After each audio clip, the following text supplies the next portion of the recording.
গল্পটা তোমাকে বলবো, ঠিক আছে? গল্পটা তোমাকে বলবো। এটা হলো গৌতম বুদ্ধের গল্প, ঠিক আছে? এটা হলো গৌতম বুদ্ধের গল্প। সো এটা হলো বুদ্ধের গল্প বলি আমি নর্মালি। সো তোমার দাম, তোমার মূল্য। চলো আমরা গল্পটা শুনে তারপর আসলে ক্লাসটা শেষ করি, ঠিক আছে? যেহেতু আমাদের 10টা বাইজে গেছে, আমাদের আর কোনো ক্লাস নাই, ঠিক আছে? তোমার মূল্য, তোমার মূল্যটা আসলে কত এটা আমরা আজকে জানবো। তোমার মূল্যটা কত আজকে সেটা জানবো। তোমাকে বলতেছি যে আমার ক্লাসটা দেখতেছো, তোমার মূল্যটা আমরা কত এটা জানবো, ঠিক আছে? আমরা গল্পটা লাস্ট দিনের মতো করে শুনবো, লাস্ট দিনের মতো করে শুনবো গৌতম বুদ্ধের এই গল্পটা। সো গৌতম বুদ্ধের কাছে একটা লোক গেছে, একটা লোক গেছে। সো একটা লোক গেছে, সে যায় বলে কি যে ওস্তাদ, মানে গুরু, আমি না আমি আপনাকে জানতে চাচ্ছি যে মানব জীবনের মূল্যটা কি, বা আমার মূল্যটা কি। হ্যাঁ, এটা আমি আপনার কাছে জানতে চাচ্ছি। এই প্রশ্নটা আসলে গৌতম বুদ্ধকে করছে। তো গৌতম বুদ্ধ একটা কাজ করলো, তার পকেটে একটা মানে খুব চকচক করতেছে একটা পাথর ছিল। সেই পাথরটা লোকটার হাতে দিল, লোকটার কাছে দিয়ে দিল। হ্যাঁ, দিয়ে বললো কি, তুমি একটা কাজ করো, ওই যে বাজার দেখতেছো না দূরে, হ্যাঁ, ওই বাজারে যে এই পাথরটার মূল্য জিজ্ঞেস করো, পাথরটার মূল্য জিজ্ঞেস করো। তো লোকটা কি করলো, ওই পাথরটা নিয়ে ওই বাজারে গেল, বাজারে যায় বলে কি যে আচ্ছা, গৌতম বুদ্ধকে জিজ্ঞেস করলাম আমার মূল্য কি, সে আমাকে একটা পাথর ধরায় বলে এটার মূল্য জিজ্ঞেস করতে, এটা আবার কেমন ধরনের কথা, ঠিক আছে? তো সে তাও গেল, গৌতম বুদ্ধ যেহেতু বলছে, মানে খুব বিজ্ঞ মানুষ যেহেতু বলছে, কিছু না কিছু শিক্ষা সে পাবেই। সো গেল, যা প্রথমে সে জিজ্ঞেস করলো আলু বিক্রেতার কাছে, আচ্ছা শোনেন, আমি না এই যে চকচক করা পাথরটা আপনাকে বিক্রি করব, হ্যাঁ বিক্রি করবো, আপনি আমাকে কি দিতে পারবেন এটা বদলে? সো আলু বিক্রেতা অনেকক্ষণ দেখলো যে এটা খুব চকচক করতেছে একটা পাথর। আহ বললো যে আমি আপনাকে এটার জন্য 1 হালি আলু দিব। কি বললো? আমি আপনাকে 1 হালি আলু দিব, ঠিক আছে? সো বলে কি যে আচ্ছা ঠিক আছে, থ্যাংক ইউ। আমি জিজ্ঞেস করলাম, মানে আলু বিক্রেতা এসে জিজ্ঞেস করে আসে। গৌতম বুদ্ধ বলে দিছিল আবার, যে বলে দিছিল যে আলু মানে এটা বিক্রি করবা না, জিজ্ঞেস করবে দাম কত, কিন্তু বিক্রি করবা না, ঠিক আছে?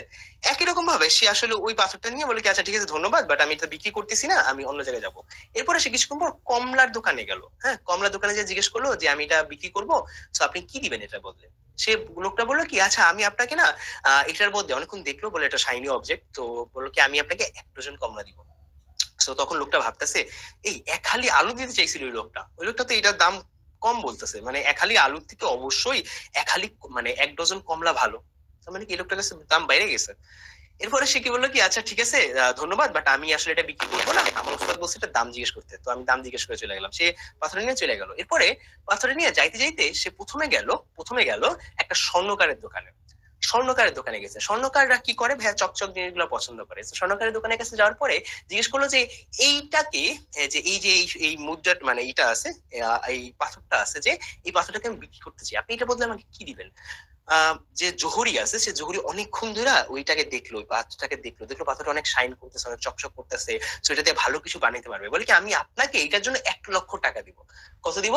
1 লক্ষ টাকা দিব। মনে রেখো, আলু বিক্রেতা 1 হালি আলু দিতে চাইছিল, হ্যাঁ, কমলা বিক্রেতা 1 ডজন কমলা দিতে চাইছিল, এবং আমাদের জহুরি, হ্যাঁ জহুরি যে আসলে ওই যে মানে জানে যে শাইনি অবজেক্টের দাম কত, সে কি চাচ্ছিল, সে 1 লাখ টাকা দিতে চাইছিল। সেই লোকটা তো মাথায় হাত, যে কি রে ভাই, একটা সামান্য পাথরের মূল্য 1 লাখ টাকা, এটা কেমনে হয়?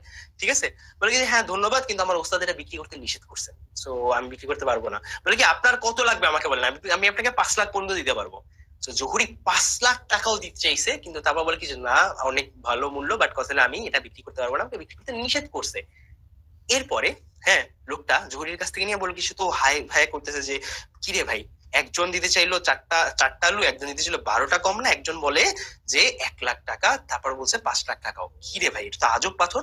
তারপরে সে নিয়ে গেল ওই পাথরটাকে একজন হীরা হীরা দর্শকের কাছে, মানে একটা হীরার দোকানে নিয়ে গেল, এবং সেখানে যা জিজ্ঞেস করলো যে আমি এই পাথরটা বিক্রি করতে চাই, আপনি কত দিতে পারবেন? সে বলল যে মানে হীরার লোকটা অনেকক্ষণ দেখলো, দেখার পরে সে কাইতে দিছে, কাজে দিয়ে মাটিতে পয়সা গেল, মাটিতে একটা চাদর বিছায় বসলো ওই পাথরটা নিয়ে। বলে কি যে সারা দুনিয়ার যত ধন সম্পদ আছে তার বিনিময়েও আমি এই পাথরটা কিনতে পারবো না, এই পাথরটার মূল্য এত বেশি। হ্যাঁ, আমি এই পাথরটা কিনতে পারবো না, কিন্তু আপনি আমাকে বলে যান এই পাথরটা আপনি কোথায় পাইছেন। হীরার লোকটা বললো যে হীরা চেনে, হ্যাঁ, সে বললো সারা দুনিয়ার যত ধন সম্পদ আছে তা দিয়ে আমি এই পাথরটা কিনতে পারবো না, হ্যাঁ, কিন্তু আপনি আমাকে বলে যান এই পাথরটা কই পাচ্ছেন, আমার এই পাথরটা কোথায় পাচ্ছেন সেটা আমার জানা লাগবে, ঠিক আছে? লোকটা বললো কি বলতেছেন আপনি, আপনি এত বড় দোকানের মালিক, এত বড় হীরা মানে হিরো, সো আপনি এটা কিনতে পারবেন না, কি বলতেছেন এটা আপনি? সো তখন লোকটা বললো যে না আমি পারবো না, আমাকে দিয়ে হবে না এটা কেনা, কিন্তু আপনি আমাকে বলে যান কোথায় পেয়েছেন। অনেক আদায় বললো কি যে আমি এটা বিক্রি করতে পারবো না, প্লাস আমি এটা আপনাকে দিতেও পারবো না, এবং আমি এটা আমার গুরুর কাছে পাইছি। বলে কি যে আমাকে আপনার গুরুর কাছে নিয়ে যান। বলে কি আচ্ছা ঠিক আছে নিয়ে যাবো, আগে আমি আমার প্রশ্নের জবাব চাই না আসি। সো গৌতম বুদ্ধের কাছে সে পাথরটা নিয়ে গেল, বললো, তারপর গৌতম বুদ্ধ খুলে বললো যে আমাকে একজন এক হালি আলু দিতে চাইছিল, একজন 1 ডজন লেবু মানে কমলা লেবু দিতে চাইছিল, একজন আমাকে বলছে 5 লাখ টাকা দিবে, একজন আমাকে বলছে সারাদিনের ধন সম্পদ তা দিয়েও এই হীরাটা কিনতে পারবো না। তখন বললো কি যে দেখো বাপ বৎস, তুমি শেখো নাই কিছু এখান থেকে? বলে কি যে কি শিখবো এখানে? বলছি দেখো ওই পাথরটার মূল্য একটু চিন্তা করো, পাথরটার মূল্য এক একজনের কাছে এক এক রকম। একটা পাথর, একটা সামান্য পাথরের মূল্য এক একজনের কাছে এক এক রকম। হ্যাঁ, এক একজন, একজন 4টা দিতে যাচ্ছে, একজন 12টা দিতে যাচ্ছে, একজন 5 লাখ দিতে যাচ্ছে, একজন দিতে যাচ্ছে সারা দুনিয়ার ধন সম্পদ। তার মানে একটা সামান্য পাথরের মূল্য যদি এক একজনের কাছে এক এক রকম হইতে পারে, তোমার আমার মূল্য এক একজনের কাছে এক এক রকম না? অবশ্যই এক একজনের কাছে এক এক রকম। যেই বন্ধুরা তোমাকে পছন্দ করে, হ্যাঁ, সেই বন্ধুদের কাছে তোমার মূল্য অনেক বেশি। হ্যাঁ, যে মানুষটা তোমাকে পছন্দ করে না, হ্যাঁ, তার কাছে তোমার মূল্য নাই। ঠিক আছে? তুমি একদিন খুব ভালো রেজাল্ট নিয়ে আসলা, ধরো মনে করো তুমি আজকে এইচএসসি তে A+ নিয়ে আসলা, তোমার মূল্য বাবা মার কাছে অনেক বেড়ে যাবে। হ্যাঁ, তুমি বৃত্তি নিয়ে আসলা, তোমার মূল্য বাবা মার কাছে অনেক বেড়ে যাবে। তুমি ওখানে ফেল করলা, ধরো সামহাও তুমি ফেল করলা, আমি বলবো না আমার কোনো স্টুডেন্ট ফেল করবে, বাট তুমি ফেল করলা, তোমার মূল্য একদম কমে যাবে। তার মানে মানুষের কাছে তোমার মূল্যটা কি, যার কাছে যাবে তার কাছে সে তার অনুযায়ী তোমাকে মূল্য দিবে, সেই অনুযায়ী ওই মানুষটা অনুযায়ী তোমাকে মূল্য দিবে। কিন্তু আসলে তোমার মূল্য কত? ওই যে লাস্টে কথাটা বললো না, সারা দুনিয়ার যত ধন সম্পদ আছে তা দিয়েও আমি এটা কিনতে পারবো না। এটা হলো তোমার মূল্য, এটা হলো আমার মূল্য। ঠিক আছে? মানব জীবনের মূল্য হলো এইটাই। ঠিক আছে? এক একজনের কাছে এক একজন এক এক রকম, কিন্তু তোমার কাছে আমার মূল্য বা তোমার মূল্য হওয়া উচিত সারা দুনিয়ার ধন সম্পদ দিয়ে কেউ আমাকে কিনতে পারবে না। ঠিক আছে? আমার মতো আরেকজন পাবে না, আমার মতো আরেকটা বান্দা ম্যানেজ করা যাবে না। ঠিক আছে? এটা হলো আমার মূল্য, আমার মূল্য পৃথিবীর সবচেয়ে বেশি। এটাই প্রত্যেকটা মানুষের কাছে হওয়া উচিত। তার মূল্য, তোমার মূল্য তোমার কাছে হওয়া উচিত পৃথিবীর সবচেয়ে বেশি। ঠিক আছে? তোমার খুশির মূল্য তোমার কাছে হওয়া উচিত সবচেয়ে বেশি। তোমার ভালো লাগার মূল্য, তোমার খারাপ লাগার মূল্য, তোমার ইমোশনের মূল্য, তোমার সমস্ত কিছুর মূল্য হওয়া উচিত তোমার কাছে সবচেয়ে বেশি। কারণ মানুষের কাছে তুমি যদি নিয়ে যাও, তারা তার অনুযায়ী মূল্য দিবে।